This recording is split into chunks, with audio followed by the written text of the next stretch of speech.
అమ్మా, నువ్వు ఎప్పుడూ శివుడు గురించి చెబుతావు కదా, ఈరోజు నాకు ఒక కొత్త కథ చెబుతావా? శివుడు ఎంత శక్తివంతుడో, ఆయన మనకు ఏమి నేర్పుతాడో తెలుసుకోవాలని ఉంది. చాలా బాగా అడిగావు బిడ్డా. ఈరోజు నేను చెబుతున్న కథలో ఒక గర్వం, ఒక శిక్ష, ఒక వినయం దాగి ఉన్నాయి. అది భాస్కరుడు, సూర్యదేవుడు గురించి. విను, నీ మనసులో ఎప్పటికీ నిలిచిపోతుంది.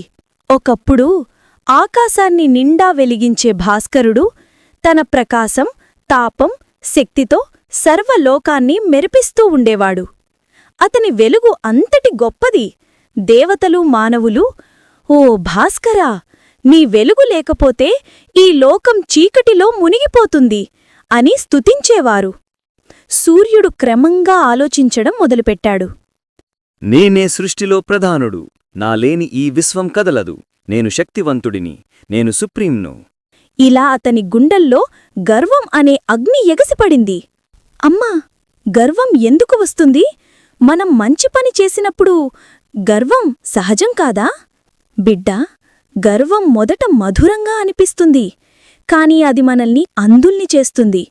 మన శక్తి ఎవరికి బహుమతిగా వచ్చిందో మరిచిపోయి నేనే అన్న భావన పెరిగితే అది మనల్ని కూల్చివేస్తుంది.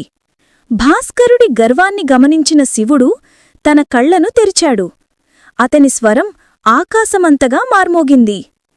భాస్కరుడా, నీ ప్రకాశం దివ్యమైనది, కాని దానిని గర్వంగా మార్చుకున్నావు. ఇది నిన్ను నాశనానికి నడిపిస్తుంది. వినయం లేని వెలుగు చివరికి చీకటే అవుతుంది.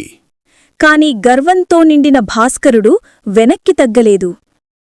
నేనే శక్తి, నేను లేనిదే లోకం లేదు అని తలెత్తి పలికాడు. శివుడు తన త్రిశూదాన్ని గాలిలో ఎత్తి మృదువైన కాని కఠిన స్వరంలో అన్నాడు. నీ గర్వానికి ఔషధం వినయం మాత్రమే. భూమిపై పడి మానవుడి కష్టాలను అనుభవించు. అలా సూర్యుడి వెలుగు క్రమంగా మసకబారింది. భాస్కరుడు భూమిపై పడ్డాడు. అతని వేడి తగ్గిపోయింది, వెలుగు నీరసమైంది.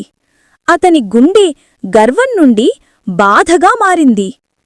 మానవుల్లా కష్టాలు అనుభవిస్తూ అతను తొలిసారి తెలుసుకున్నాడు, ప్రకాశం కంటే విలువైనది వినయం. అమ్మా, ఈ సంఘటన మనకు ఏమి నేర్పుతుంది?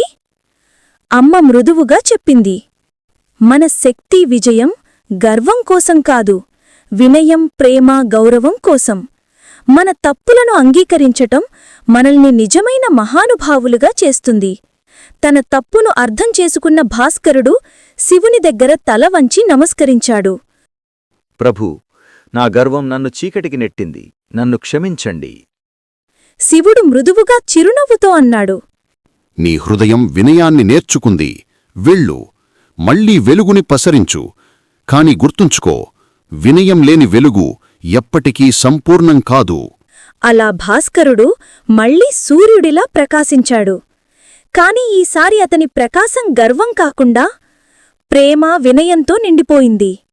ఈ కథ మనకు చెబుతోంది, శక్తి, విజయం మనల్ని గర్వంతో కాదు, వినయంతో నింపాలి. గర్వం మనల్ని పడగొడుతుంది, వినయం మనల్ని నిలబెడుతుంది. శివుడు మనకు ఎప్పటికీ ప్రేమ, క్షమ, వినయ పాఠాలు నేర్పుతాడు.